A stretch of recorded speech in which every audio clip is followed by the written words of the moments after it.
I'm Roman with DC Mechanical. Today we're going to take a look at a furnace that's having a bit of a firing issue. So we're not quite sure what's going on, but the customer called earlier and we need to dive inside of this thing and figure out what the issue is. It says at this point the igniter's coming on, but there's just not getting any gas.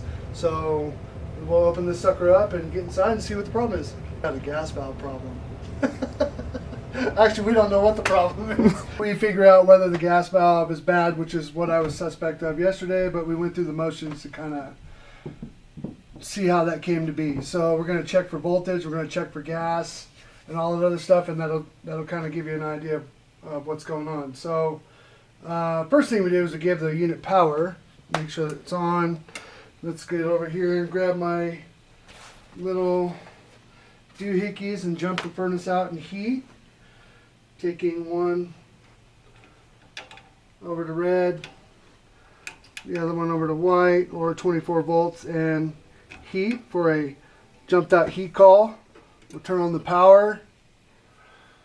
Everything will start coming on. First thing you're going to see or hear is the ID motor take off. Once that takes off, it goes through a 24 volt safety check and make sure that your pressure switches are closed. And make sure that all of your switches are closed and not open. And then once we get to that place, then you're going to see the igniter comes on. Once it gets to 1100 degrees, what we're listening for after that is for the gas valve to click open. I know yesterday after being here that this one it's not going to click open, but we'll just kind of go through the motions so you can see that. So we'll give it power, ID motor.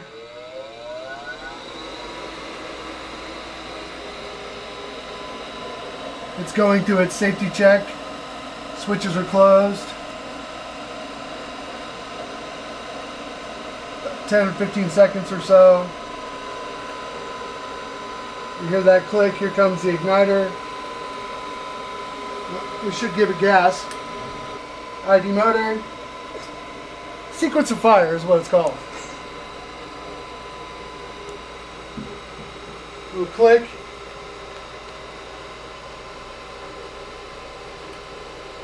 Igniter. Another click. Gas valve won't open up. So we'll just shut that off for a second. Now how do we confirm that we actually have voltage there? We'll go ahead and take our leads off here. And we'll turn on our meter. So there's a couple ways you could do that. You could put it there and you can go to the other side of that, common. Go ahead and hit your power switch again. This will ensure that we know we're getting voltage from the board to open up the gas valve. Got your leads in there.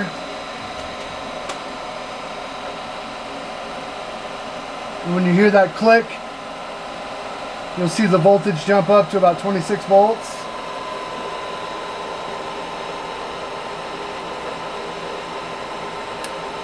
There, 27 actually. So we have voltage, so that's confirmed.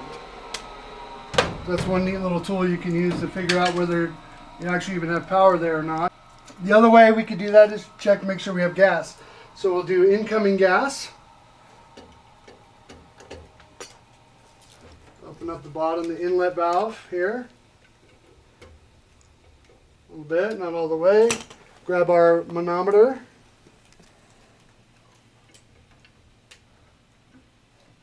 Bottom right there, plug that up, give it power, make sure we're on pump number 2, go ahead and zero that out,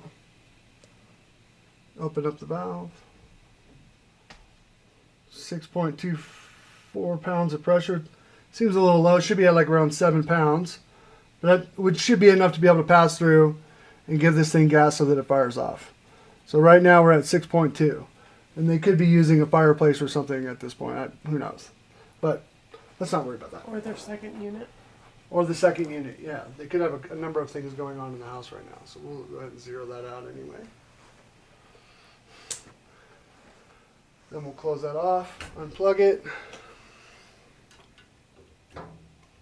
Close that thing back off. Turn the gas back on. Fire it off.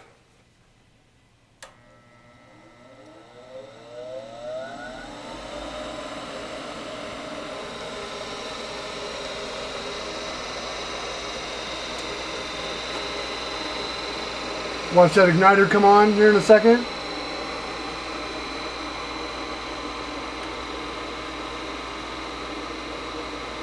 We'll hear another click. Gas valve. No gas is passing through there.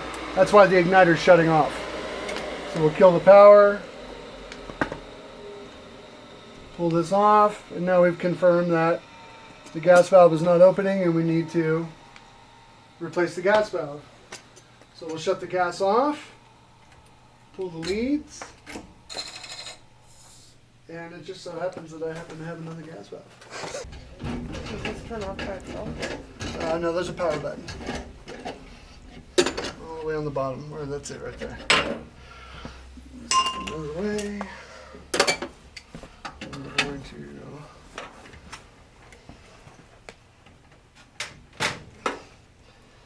this sucker doesn't want to budge.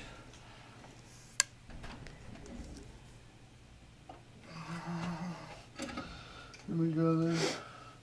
We went the wrong way. Let's go the other way and see what happens. Oh look, it's coming off. Let's go like that. This is a fairly simple procedure. It's not too difficult. There we go. Bad valve. And today we're going to use our Blue Monster gas rated tape at least 3 times. 1, 2, 3, maybe 1 to grow on. A new valve. Let's not wipe our nice jeans with all of the goopy goop. Seated in the right spot. So once we plant this sucker, the valve should be facing back this way, but still yet be on tight so that it doesn't get a gas leak, because that would be bad. We're gonna do it. I think we're doing it. We're doing it. A little bit more. Keep going. All right, almost. Not too much. We don't want to crack the valve, because then we'd have to go get another valve. Set the orifices back in the burner tubes.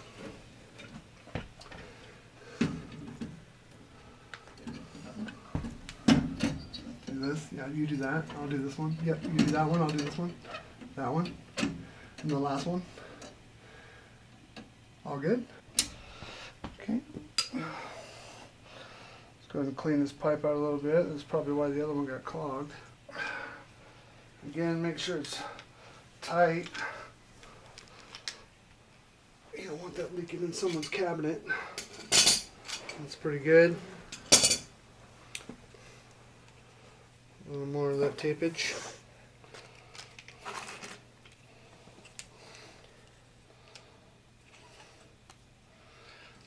Stuff can be a pain in the butt sometimes, but it's alright. It's okay.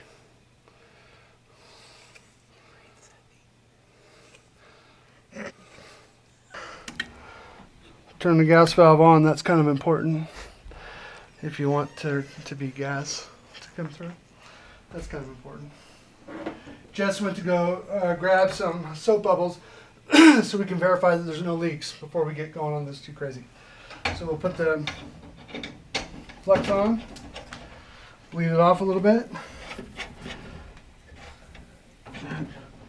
You smell a little gas.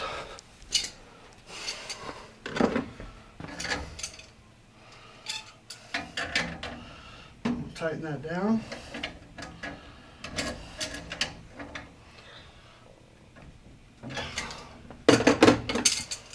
And then when she gets back with the soap bubbles, then we'll kind of test all of our joints from there to there. Watch it be frozen. It's not working. Is it frozen? No, it's not going to freeze. Alright. Let me just get some soap in here. That, make sure there's no bubbles. That's good. Yes, yes. You'll have a remarkably clean furnace after this. So today we did a gas valve. We went ahead and replaced that. Checked voltage. Everything seems to be operating just like normal. We also used the manometer today to check the pressure switches. Those are also checking out. Everything in this unit is cleared out. The recoup cover, all that stuff in the back, the water is actively dripping. You can see we've had this thing on for about 15 or 20 minutes. It's still actively dripping water, condensation from the unit.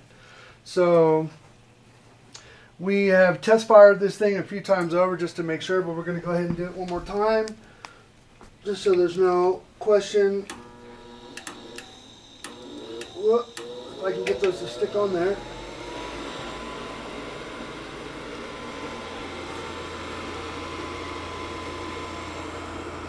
And so again, the sequence of fire, ID motor, pressure switch to the ID motor is closing first. 24 volt safety check, everything is closed.